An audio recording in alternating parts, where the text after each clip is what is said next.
see me? Okay. I'm turning that.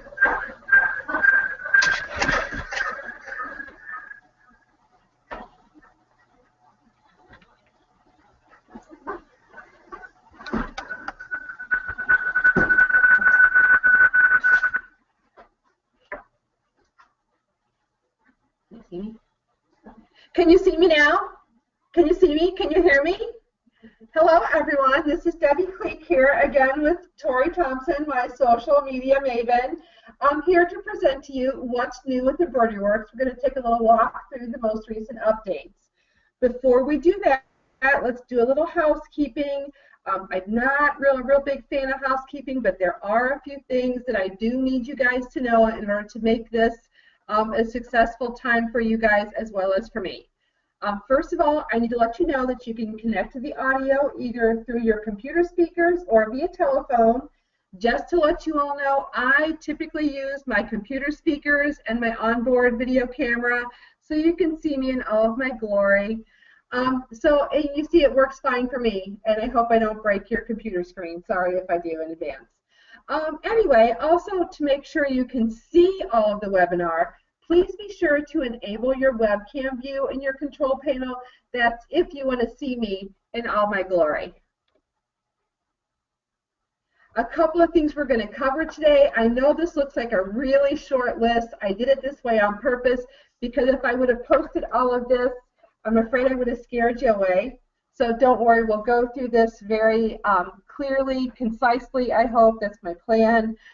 Each one individually, so I hope you guys will, after this, more fully understand all the things that are included in both the EmbroideryWorks Update version 1.135 as well as the EmbroideryWorks Update 1.145. Okay? So without further ado, let's get started. I'm just going to, right now I'm sharing my screen clean. Please don't judge. I'm just going to share my screen. Yeah, I've got a little bit of clutter on the screen. I promise you I did clean it before we started, but my idea of cleaning others could be entirely different things. So let's get started. First thing I'm going to do is launch my EmbroideryWorks. So let me get this PowerPoint out of the way here, because that's really all I have in line for PowerPoint for you guys today. We're just going to do the majority of this webinar in the software. But you know what? Before we get started, I would like to know how many of you attended the Crafty Duo webinars. Those of you that have attended, you know that those are the ones that we did the Mardi Gras, the birthday party, and the wedding theme. So if you don't mind, humor me just a minute here and let me launch a little poll to get us started. The question is, did you attend any of the Crafty Duo webinars? A simple yes, no answer. Ready, set, go. And just to let you know, the screen is frozen while we're doing the poll, so you're not missing out on anything.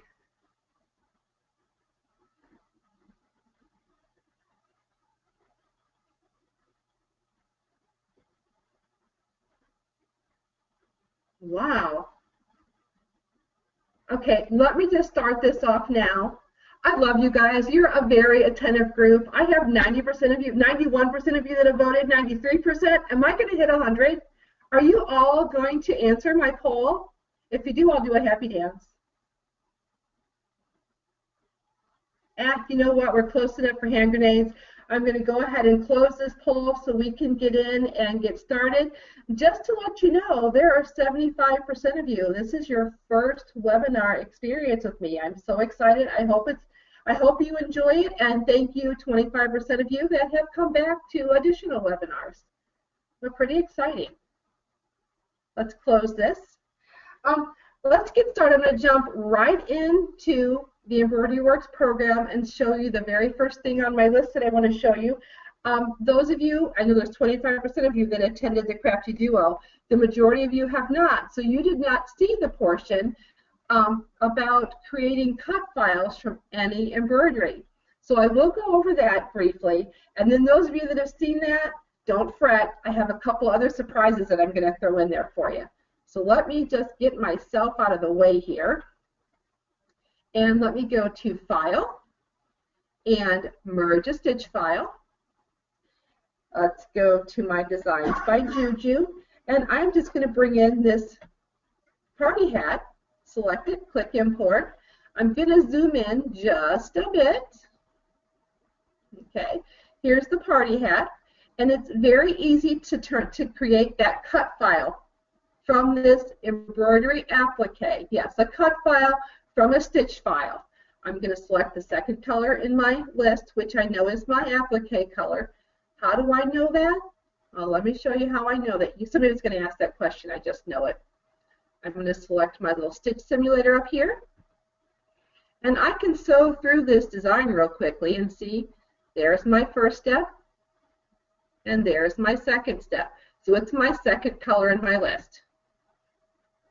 Select my applique.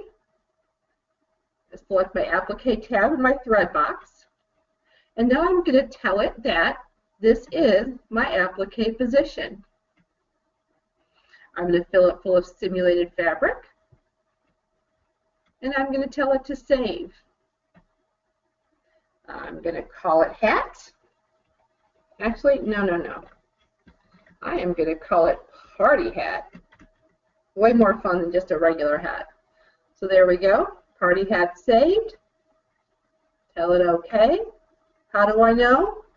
Let's minimize this. Let's open our Silhouette software. Let's get a new page. Let's drop it like it's hot.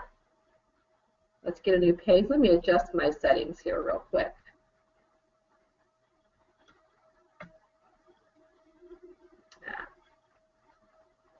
Humor me just a moment.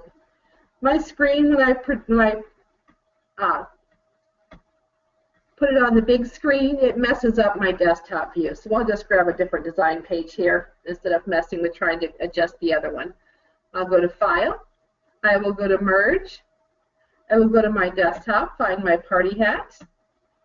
And there we have it. Just that quick and easy. I have saved my party hat cut file. Now let me back up just a bit. I'm going to minimize this.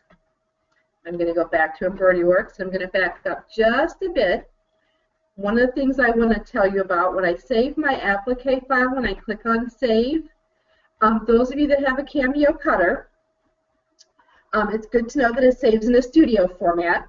Those of you that have a Cricut, a Scan and Cut, one of the commercial cutters, there is a file format for you. That's one of the things that I've always held near and dear to my heart with EmbroideryWorks, is it works with everybody. It doesn't discriminate. If you have a Brother, a Viking, a FOF, any machine out there, any embroidery machine, EmbroideryWorks wants to work with all of them. And I really love that about Designer's Gallery and EmbroideryWorks. So you can save in all these different formats. Okay? So that's that part. That's how easy it is to save a cut file. And in the Crafted Duo webinars, we saved the cut files. We created some crystal designs and some heat transfer and things. Well, this time I'm going to show you something else that you can do with these files. I'm going to close this. I'm going to move this little party hat aside. I'm going to bring in another design. I'm going to go to Merge Stitch File. I'm going to go back to my Designs by Juju. This time I'm going to bring in the cupcake and the cherry. You'll notice that's a two-piece applique. It has a top and a bottom. And what I am going to do here,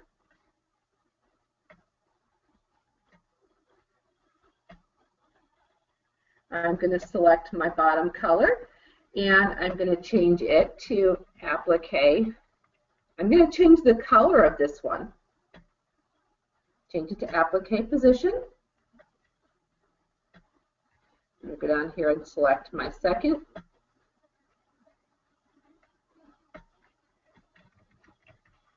There's a reason for this. You'll see in just a minute, I promise. Change this to applique position. Okay. Now let's scroll down to my cupcake. I'm going to select my applique position. I'm going to select my applique tab. I'm going to tell it I want to save all. I'm going to save it as cupcake. Save. Okay. Now let's go back to my Silhouette software. Let's go File. Let's select Merge. Let's pick up my cupcake. Click OK. And there we have. See, it saved my top and my bottom in one save motion. How cool is that? When you select, when it's already colored in a Brother applique color, you can do select save all, and it will save all of the pieces in that applique as a cut file. So it comes in handy if you're doing something like, I like to use the dog a lot as a reference, because with the dog you're going to have a tail, an ear, a body, an arm, a spot, so you're going to have multiple pieces. If they're all colored applique position and I select save all, it's going to save a cut file in one save for all of those pieces. So it really kind of simplifies that.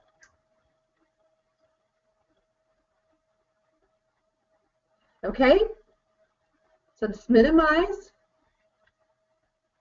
our Silhouette.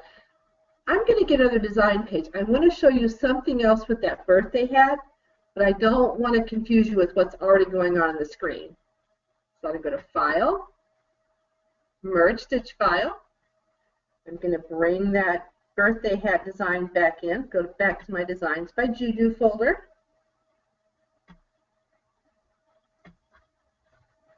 Okay. And let's zoom in just a bit on this.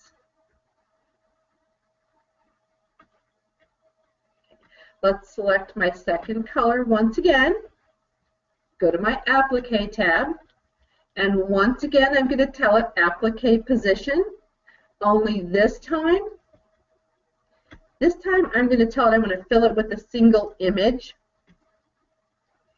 and I'm going to select the image of this cute little girl right here, select Open, and there I have the cute little girl in my applique. I'm going to tell it to save. I'm going to save this as a studio file. I'm not going to cut this in my Cameo. I'm just telling this to save.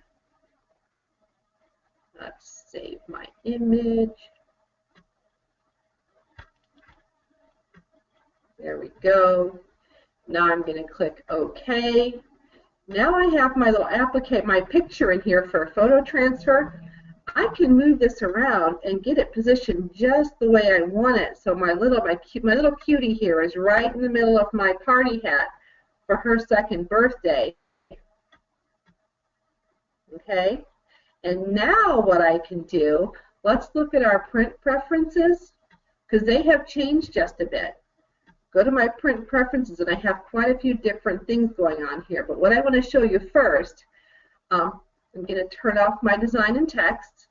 I'm going to keep on my print applique outline. I'm going to turn off my print stitches, and I'm going to turn off my mirror for transfer paper.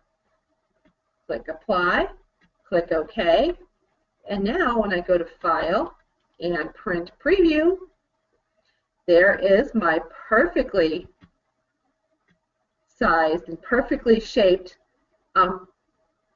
photo transfer that I can print on some printable fabric to create my applique. Perfect shape, perfect size, perfectly placed image in my design.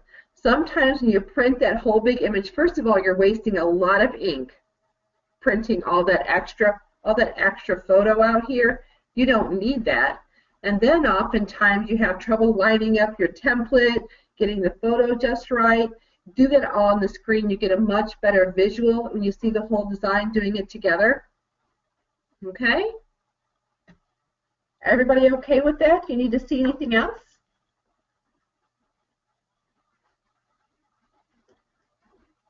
Okay, let's move down. Let's move on to the next thing. And don't worry, we'll come back and talk about those additional print features later. I'm going to get another design page. Go to File, go to merge. I'm going to merge another design onto my design page. Let's see. Look for my little butterfly. How many of you have done that beautiful towel for a wedding gift? And I use wedding gift because my daughter's in 2 weddings in the next few weeks. She's invited to a total of 4 weddings. So what do you think Mom has been doing for her daughter for wedding gifts? Yes, monogramming towels. You know, you spend all that time, you put that gorgeous monogram on that towel. It looks beautiful when you rip off the tearaway at the bottom and pull off the water soluble on the top, spritz it to make the extra go away. It looks gorgeous. You give it to the recipient, they wash it a couple of times, and what happens? All those little terry cloth fibers just kind of roll over onto your monogram and kind of make parts of it hidden. Well, what I'm going to show you is adding knockdown stitches to a design. And I'm going to show you with this butterfly, and then I'll bring in a monogram and show you with a monogram as well, okay? I'm going to go to my utility menu, and I'm going to select Add Knockdown Stitching. And this was added in version 1.135. So it's been out there for a while, but I suspect everyone was so excited about the cut files that the Add Knockdown Stitches was barely a notch on the Richter scale. So I thought this is an important enough feature, I'm going to share it with everyone. So let me just zoom in here and show you this. See what that does? It's just a loose little fill stitch that goes all the way around the perimeter of the design and underneath as well to help keep those fibers lying down after you wash it and that water-soluble stabilizer has gone away. That water-soluble stabilizer is good when you first finish the design, but after it's washed and your satin stitch starts separating a bit and things like that start happening, you might get some little pokies through in your embroidery as well. This little global underlay takes care of all of that for you.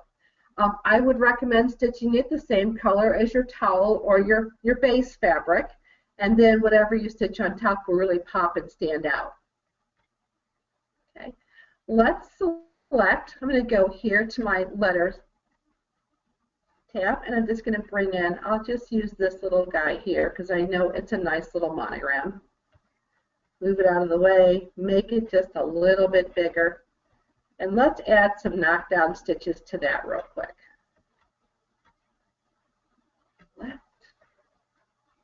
Utility, add knockdown stitching. And see, if you stitch this the same color as your base towel, you wouldn't see that. It's just going to give you a nice base for your monogram and keep all the, it's kind of like a corral around your embroidery, and it keeps all the strays from coming in and messing up your beautiful embroidery. Okay? All right, let's move on to the next thing then that I want to tell you about, and that is that you can now save an embroidery design as an image. You see, I have this butterfly selected here. I can go to my utility menu. I can go to Save Image. I'm going to call this butterfly. Click Save. Let's minimize this.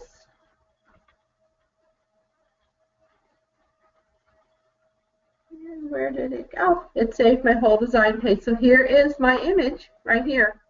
Butterfly, here's my monogram. There it is.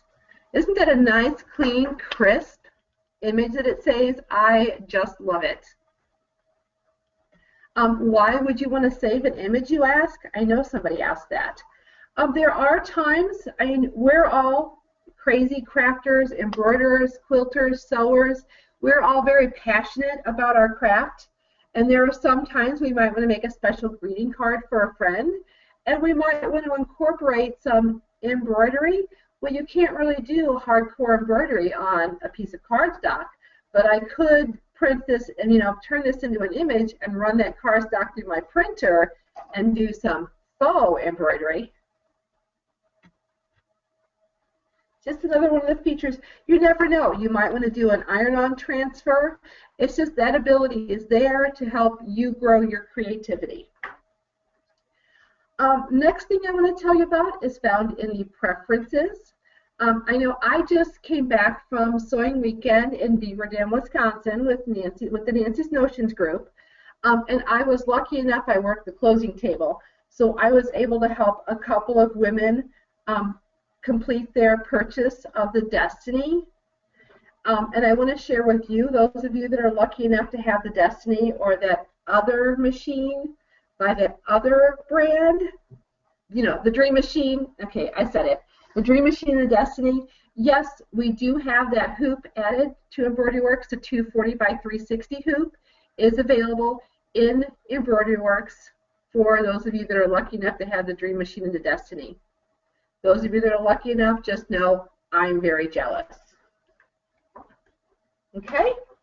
I told you we'd go back to those printing preferences, and while we're in the preferences talking about hoops, let's just jump over here to printing. And like I said, you can print just your applique, you can print your applique outline. You can also print with realistic preview, realistic rendering they call it. So if you happen to be doing embroidery as a business and you've laid out a design and put a name with it and you want to print that out to show your customer to get their approval, you can do that, and that way it will print without those jump stitches so your customer won't, you know, get confused and think that's part of the finished embroidery. If you're printing something that you're going to use as a template and you need to be able to center that or match it with, you know, the lines in your hoop or something, you can choose print with crosshairs. If you want to print just your design and none of that annoying text that prints on the page with it, you can select design only. You can opt to select selected colors only. If you just want to see certain colors in a design, you can select to print selected colors only. Say that 5 times fast. And again, you can print the applique outline as we did with the little party hat. You can select to print your stitches. You can choose to print your applique. And if you're going to print this on some transfer paper, something you're going to heat transfer iron on, you can select to automatically mirror that when it's sent it to the printer. So you don't have, I know in the Silhouette software, if you don't forget to mirror your heat transfer, you sink your battleship. Well, this, if you check this checkbox and print it, it'll do it automatically for you. So you won't ruin as much material here as unfortunately I have with the cutter. So just another option. And you can also choose to print or not to print your color sequence. There are sometimes just having that printed color sequence there can come in handy.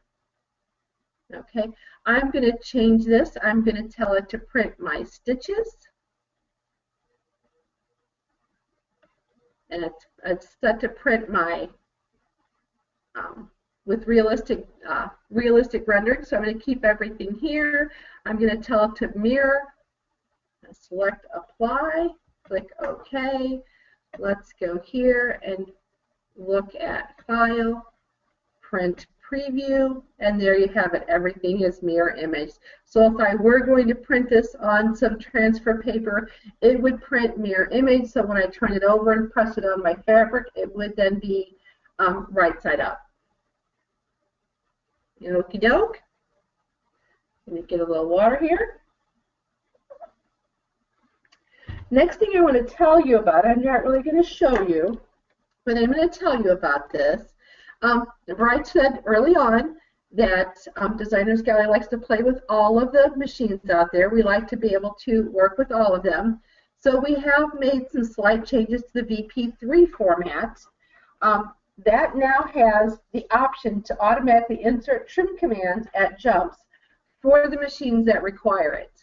Now, I have to apologize. I don't have a machine that uses the VP format, so I don't know specific information about this, but I do know it is something that Brian had gotten a number of requests for, so he did make that change and make that correction or that adjustment in the software for all you fine folks out there. Okay? Another thing I want to tell you about, and this is just kind of an ease of use feature. use it terribly often, but there are some times when I'm going to buy a design, I'm going to save it on my desktop. I want to just be able to double click on that design and have it go where it's supposed to go. I don't want to have to open the software and then have to go back and find it. Once I found that design, I want to open it, use it, and move on. So with that being said, one of the things that has been adjusted in the software is that by double-clicking files in your Windows or OS X operating system, you can open a new page with that design on it. Now, I'm going to tell you, you will need to have your file association preferences set correctly in your computer for this to happen. So let me just share with you how I did that in my computer. I'm just going to close everything down. I'm not going to save anything. I'm going to go to my start, and I am going to search File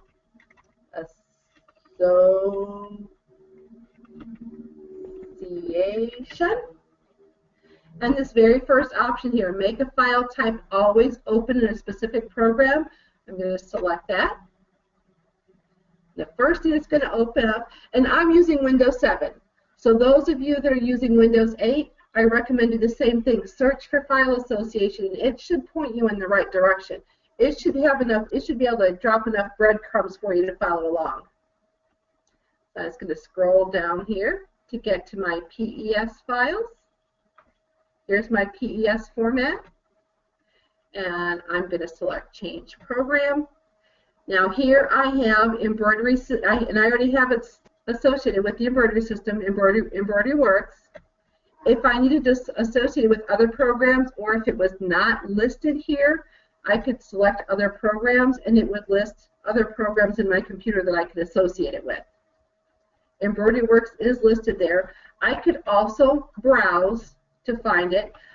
If you do that, I would suggest maybe browsing to your desktop, finding that that executable command, and don't going there. Sometimes when you start digging too deep, it can just make the water more muddy.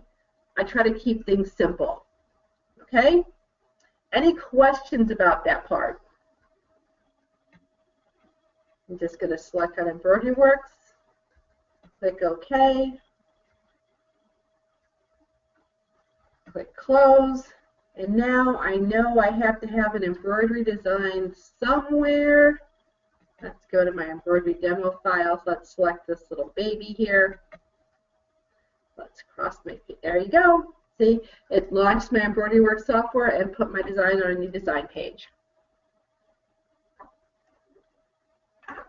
Okie doke. Do you guys all follow along with that?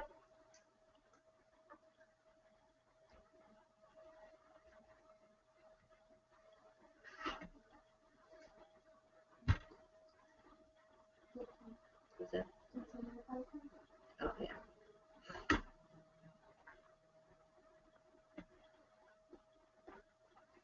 Okay, let's move on. Let's talk about the satin option added to AccuQuilt shapes. We haven't talked about AccuQuilt shapes much in recent times.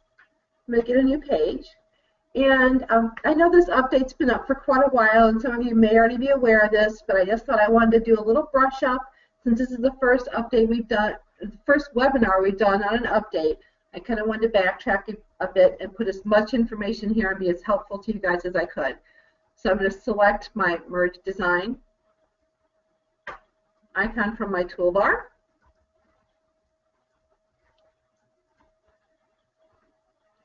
And I'm just going to select this medium hexagon here. Click OK. That's going to bring this on my desktop.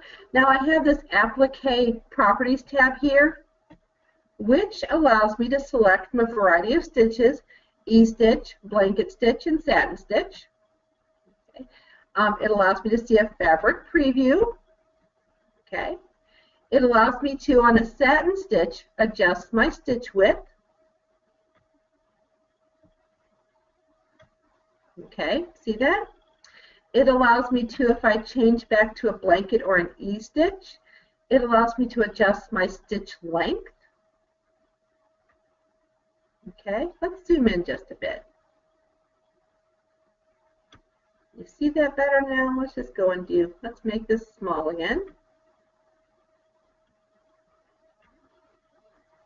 Okay. You see that better? Now let's go back and change to a satin stitch.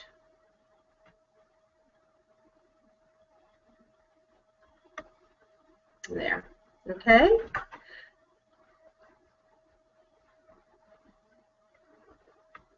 So there we go. That's with the AccuQuilt shapes.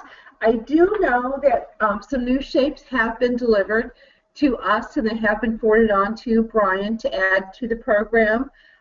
They just need to be taken through the QA process, make sure everything matches up, adds up, and works out, and then those will be added. So look for those to come sometime in the near future. Maybe that will be reason for another webinar. Who knows? Okay. Another thing I want to talk about, and let's get a new page, and let's go to my preferences here for a minute and look at the multi-position hoops. Now, I'm not going to go into, I really think that at some point in the future, I would probably like to do a webinar on multi-position hoops. I don't want to get into it this deeply here, but I do want to let you know that it had been reported that all of the different positions when doing designs to split for multi-position hoops, specifically rehooping, when you're doing a design that has to be rehooped, those parts weren't all being numbered correctly. That problem has been addressed. So now when you split a design for say that the 100 by 260, the 3 it has to be rehooped. All those different pieces, all those different parts of that hoop will be numbered correctly and add a base file as appropriate.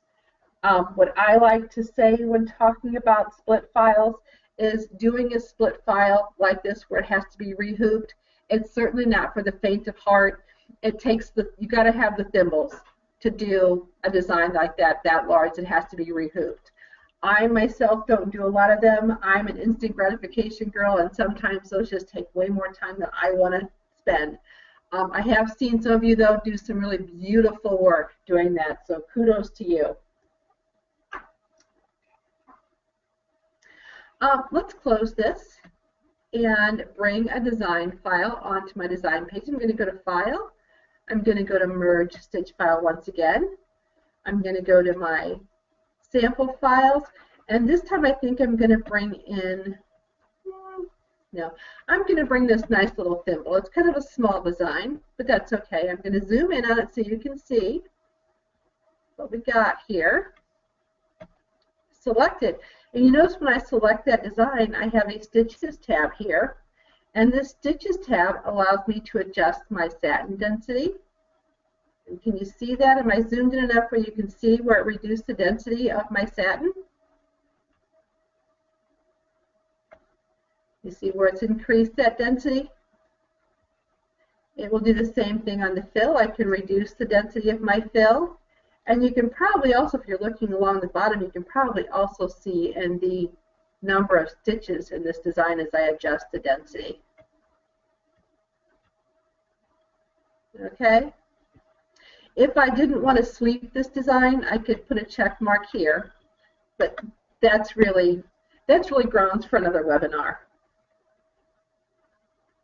So having the Stitch tab, that's something new, allowing you to do some simple, basic density adjustments to designs brought onto your design page. That was added in version 1.135. Okay, I'm going to go back to my color tab. I'm going to select a color here. I want to let you know there have been some changes made to the color palettes. First of all, there have been 3 color palettes added, and those are Metro, Sigma, and go to the top here, the BFC Poly are brand new thread palettes added. They were added in version 1.135. Something else that was added that's kind of exciting are the metallic and variegated threads to the embroidery thread palette. Let's click on that. So here's your silver metallic. Here's your Brother Meadow variegated thread.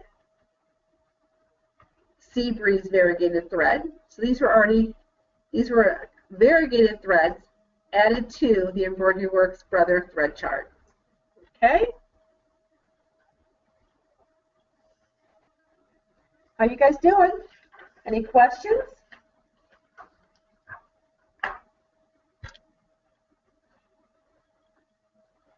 Okay, you know what? Let's do a poll. We're getting ready to move on to some lettering options, but let's just launch a quick poll. I would like to know what embroidery software you guys own. Do you guys own EmbroideryWorks, Embrilliance, or another brand? Which of the following products do you own? Ready, set, go.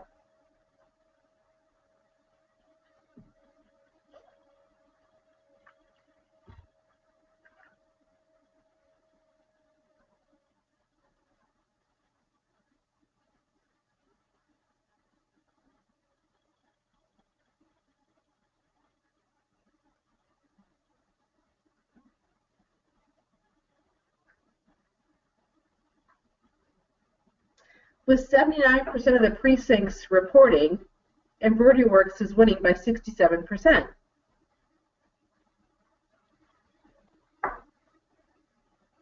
Okay, let's close this poll and let's move on.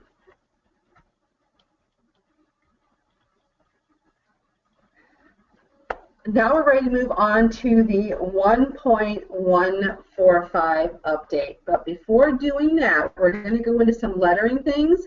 And yes, I have one more poll to ask you. I want to know how many of you have upgraded to EmbroideryWorks Advanced. Okay, there's three options. Have you upgraded yes? Have you upgraded no? Or do you plan to in the future? There are some things in the 1.145 update that are font specific. So with the EmbroideryWorks Advanced, you do get the font importer with that. But don't run away if you don't have EmbroideryWorks Advanced. There are some things I'm going to talk about working with BX files and that. So I just kind of want to get a feel for my audience here to see what you have. So do you have EmbroideryWorks Advanced? Ready, set, go.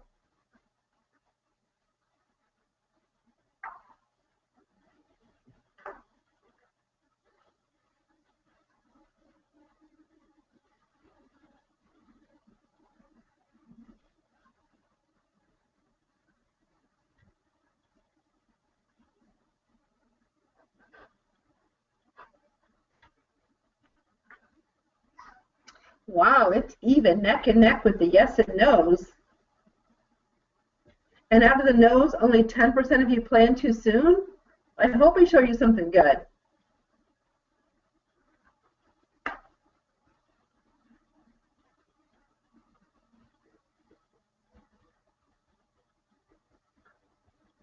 Okay.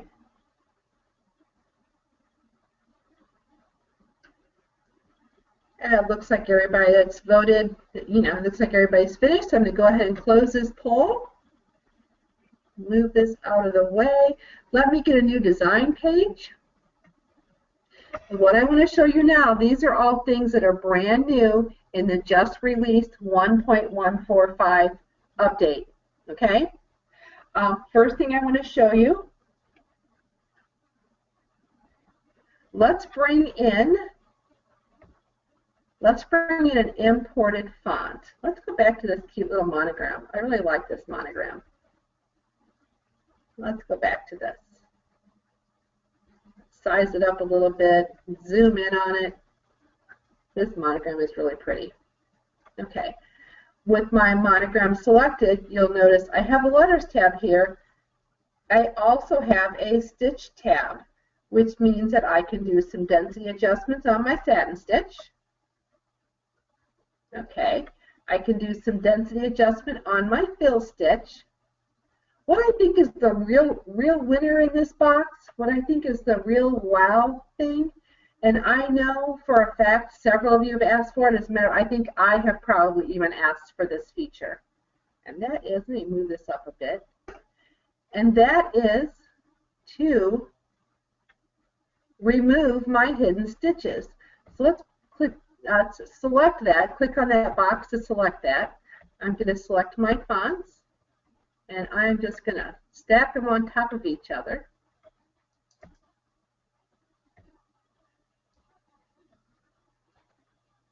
And I'm going to select everything, select remove hidden stitches. Let's see, there we go. You can see it faint because these letters aren't very robust or not very bold, but you can see that there have been some stitches removed. Or maybe a little more under the A, not so much.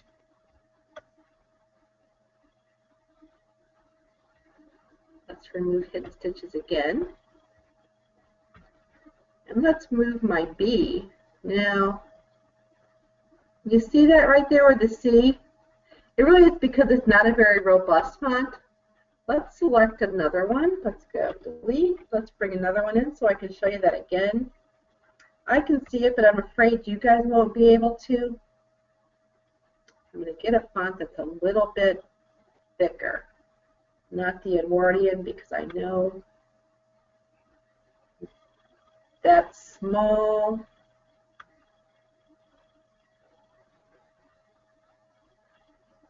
Let's try this one. Let's make it a little bigger.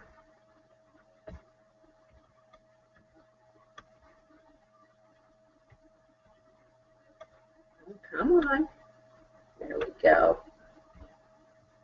Select it all. Let's make sure that option is selected here to remove my hidden stitches. There we go. Now you can see it. You see where those hidden stitches are removed? So if you're doing monograms or, layering your letters and you're doing it on a thin fabric and you really don't want that bulky overlap, you can now remove hidden stitches. It's really important when doing things on maybe some tissue batiste or something. If you're lucky enough to be able to sew on some nice fine silks or something like that, having that feature with these monograms can really be a handy thing to have. Something else that I'm just going to tell you about this one again. I'm going to let's bring in some built-in lettering. Let's see if I can find some here. I have quite a few fonts installed. Don't judge. I'm not going to tell you how many. Okay. I'm going to select a built-in font, and I'm just going to type Designers Gallery. Press Set. Okay, and this I want to tell you about. There's always seems like a challenge when doing lettering to adjust or work with those jump stitches that go from letter to letter.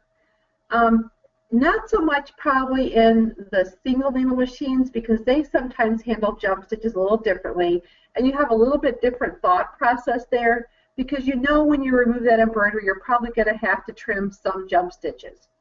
However, when you're working with your multi-needle machines and doing embroidery as a business, each time you have to trim a jump stitch or your machine has to stop and trim manually, that takes time. And what is time? Time is money.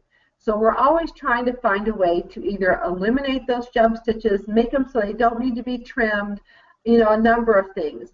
And with this update, there have been some changes behind the scenes in the software. So when you take these lettering designs or font designs to your embroidery machine, those jump stitches aren't as visible, aren't as problematic, so you won't have to trim them as much. Okay? Okay, now let's talk about font mapping just a bit, and then I'm going to go into talking about BX files. Okay? I'm going to go to my utility menu, and remember earlier on we talked about in the utility menu we talked about this is where you have your save image. This is where you would add knockdown stitching. It's also where you would find your base and your color sort. There are a number of things here. But we're going to look at your import fonts option.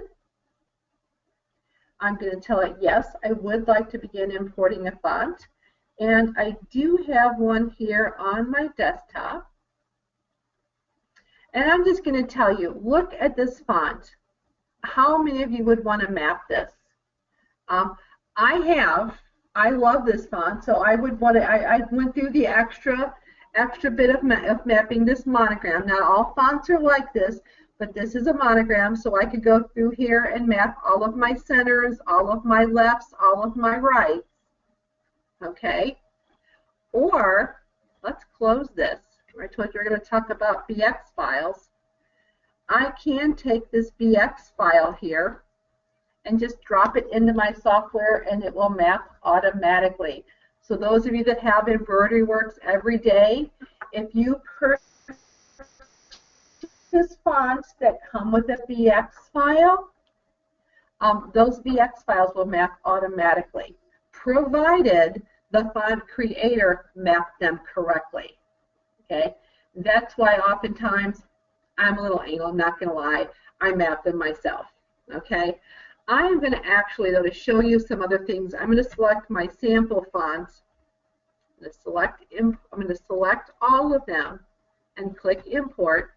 And when they come in, first thing I want to show you, one of the problems with buying fonts from font resellers, you'll be scrolling along through here and everything will look wonderful, and then all of a sudden somehow you have, where you thought you had all uppercase letters, you might have an uppercase F and a lowercase f next to each other.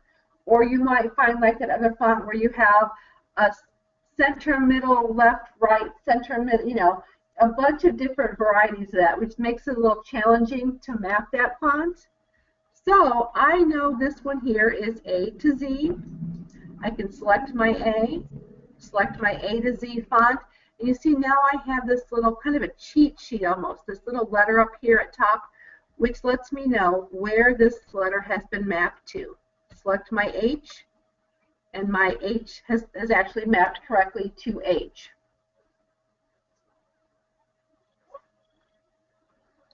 Okie doke. G is mapped to G, E is mapped to E. What that means when I say they're mapped, what that means is after I save this and go to my list of fonts, those little fonts that had the needle by them, those are mapped fonts. That means that I have turned this embroidery font, that normally when you buy an embroidery font, it looks like a design collection of 26 or 52 designs, right? Well, when I map my font, it's a font. It's a keyboard font. That means that I can sit down, put my fingers on my keys in the keyboard, and type any name with that font. I don't have to open that folder and import my D, import my E, import my B, each letter. It lines them up perfectly each time, provided I do a little bit of editing here, which we'll talk about descenders now, because this J is going to have to move down just a bit. And one of the things that has been added to this is if I hold down my control key while I'm moving this, I have some fonts that have a lot of unique swirlies and descenders and things, and sometimes lining them up, just clicking and dragging, can be a little tricky. I can hold my control key and move it then just ever so slightly, which can be very helpful with some really peculiar fonts. Okay, you guys following along? Now I can save this, and I'm good to go. I can now, this would be a keyboard font that has been mapped to my keyboard that I can type in and use as a regular built-in font. Something else that's been added, this hide font box here, I could hide this font if I wanted to. So let's go, let me show you this font in my list. I saved it. What did I name it as? It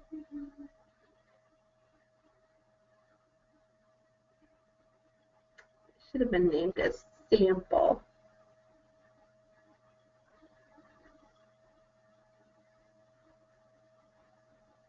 Here it is, sample font right here. And it's going to try and type Designer's Gallery. Let's just type in ABCD D, G, H. There we go. And see, I just typed it kind of silly so you can see this isn't a full alphabet. Just so you can see selecting the different letters. It truly is a keyboard font. I just type it in and I'm good to go. Okay. Now I noticed that I had sample font in here twice, sample font and sample font 2.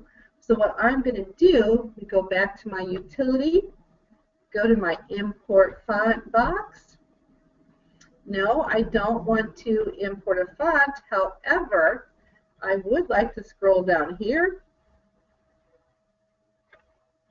to my sample 2 and hide that font. And let's see if my sample 3, and hide that font. Okay, now let's click off of this. Let me go back to my font.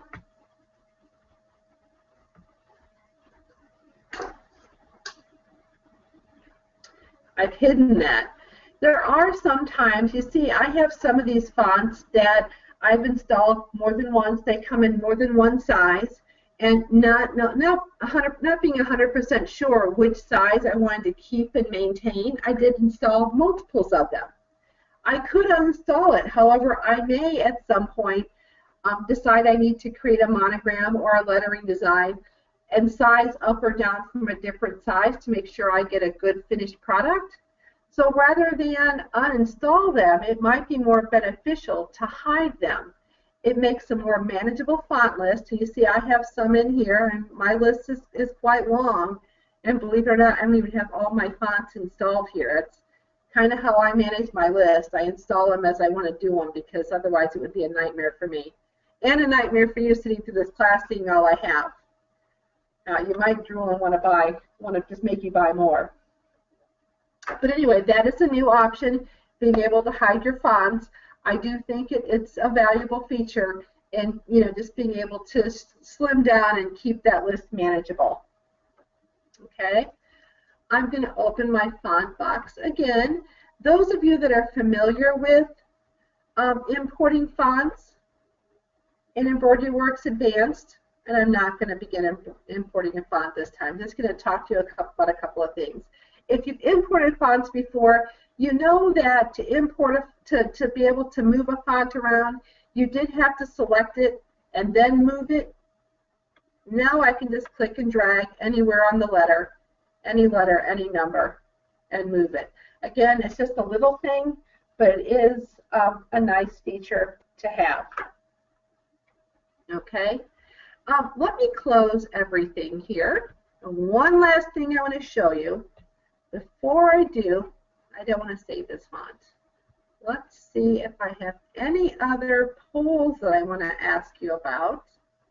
Now, we'll wait. I want to show you this first before I go into another poll.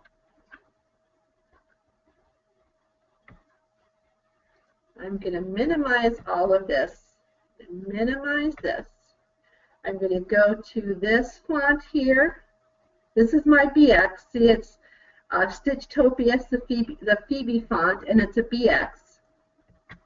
Double click. I'm going to tell it to extract all files. Okay, here are my fonts. They're all in BX. I have extracted them. I'm going to select this first guy here in 2-inch, and I am just going to drag and drop it.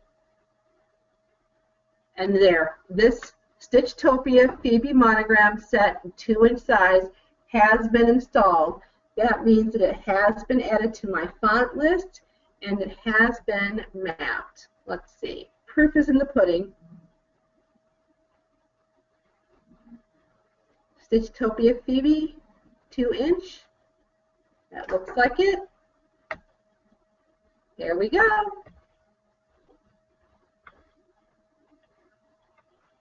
How's that for cool? Okay. I have another poll question for you guys. I know how often I embroider. I embroider every chance I get. I use my embroidery machine pretty often. How often do you guys use your embroidery machine? Are you daily embroiderers? Are you enthusiasts 4 or 5 days a week? Or are you weekend embroiderers 2 or 3 days a week? Go.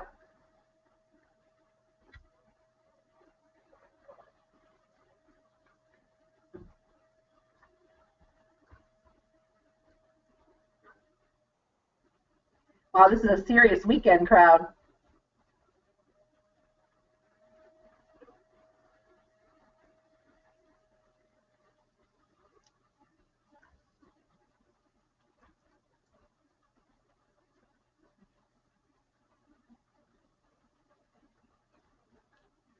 Okay.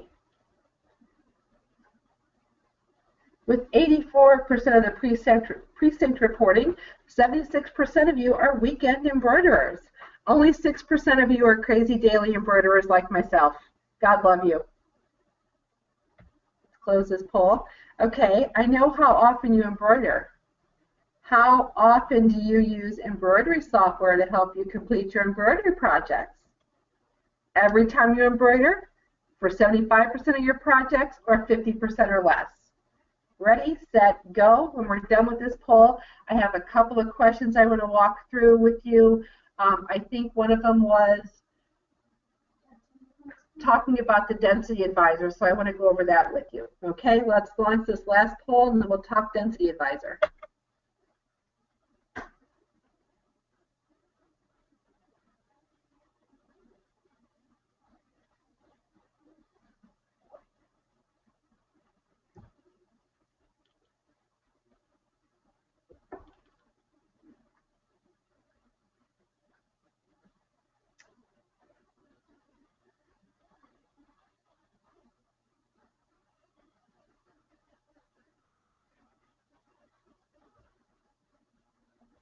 Boy, you guys voted fast.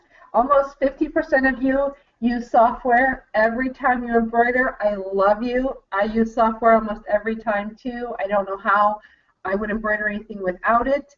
15% use it for 75% of their projects. Way to go. Love you too. 36% of you use it 50% or less. I suspect that's your weekend embroiderers and maybe just not embroidering as much. So just want to get her done quick. I love you all. So now let's talk a little bit about, I think we had a question that came in. Let me get a new design page. Oops. Get a new design page. Let's bring a design onto the design page. Go to File and Merge Stitch File. And let's talk a bit, what I'm going to talk about is just some of the density adjustment tools that are available in Designer's Gallery. I think that might be a better way to address this question. So I'm going to bring in this demo design and kind of just go through what I normally would do in a full-blown EmbroideryWorks class talking about the density tools, because there are a few. First one, and probably one of my favorites, and I use it on almost every design, is this little broom here. It's called the Cleanup Stitches. It's a sweep, and what it does is it just sweeps out any of those little irritable stitches, those little just pound in one place stitches, those, my God, it's just a little pin prick of an eye, why are there 900 stitches in there kind of thing. So if you watch the stitches list here, it says there's 37,673 stitches. I'm going to just do a quick little sweep on that, and it took out 7,000 stitches. So that tells me right out of the gate, I mean, look at this design. It hasn't changed at all. It's just as beautiful as it was before. Let's zoom in just a bit. Okay. This design, there is no imperfections. I can look at it in my density map. It looks great. It's all blue, which is what it should be, with just a little bit of red where the stitches meet. This design is going to stitch fabulously. Okay. Next thing I want to tell you about, I'm going to Control-C copy, Control-V paste. I'm going to have two of these little beauties. Let's select them all and move them to the center. Let's again look at my density map And see what I have going on here? We've got a thunderstorm going on, a lot of red, a lot of overlap, a lot of layers of thread. So for that, I am going to use my Remove Hidden Stitches tool because there's no reason for me to stitch underneath what I'm going to be looking at on top. I'm not going to see that. Why even waste the thread? Select my Remove Hidden Stitches, and you see that density has instantly gone away. All that additional stitching removed. Yeah, let's see. Oh, because I moved it before. Let's do that one more time so you guys can see it. I apologize. Select, remove hidden stitches. See? All gone. Now, here's the beauty of this. If I decide I want to put that design somewhere else, I can do it over again. And remove my hidden stitches again. Select all. Remove hidden stitches.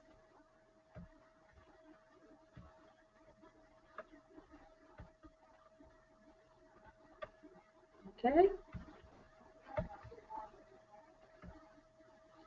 Okay, let's talk about these filters here. These are kind of your automatic settings.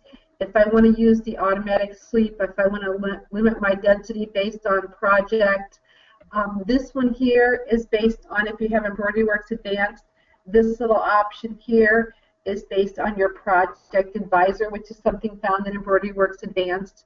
And I think that might be something, again, that would be perfect for an additional webinar. So does that address your density questions?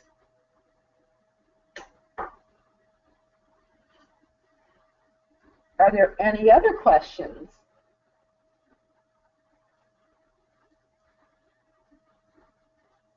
I'll wait just a minute. Give you guys a chance to type in your box if you need to.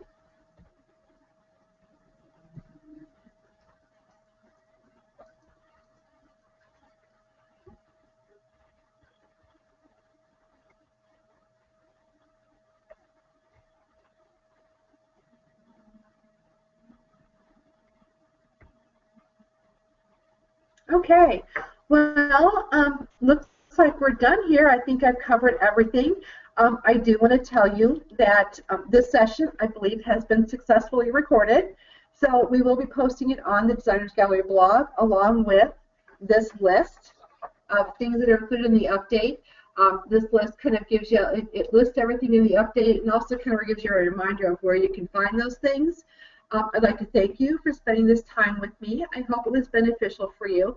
I can tell you that probably tomorrow sometime after this webinar, you will receive a survey. If you'd like to continue to receive these webinars, would like for me to continue to make them available to you, please respond to that survey. That will help me be able to help you more. I hope you had a great time. I know I certainly did. Thanks for sharing your time and EmbroideryWorks with me. Happy embroidering, everyone.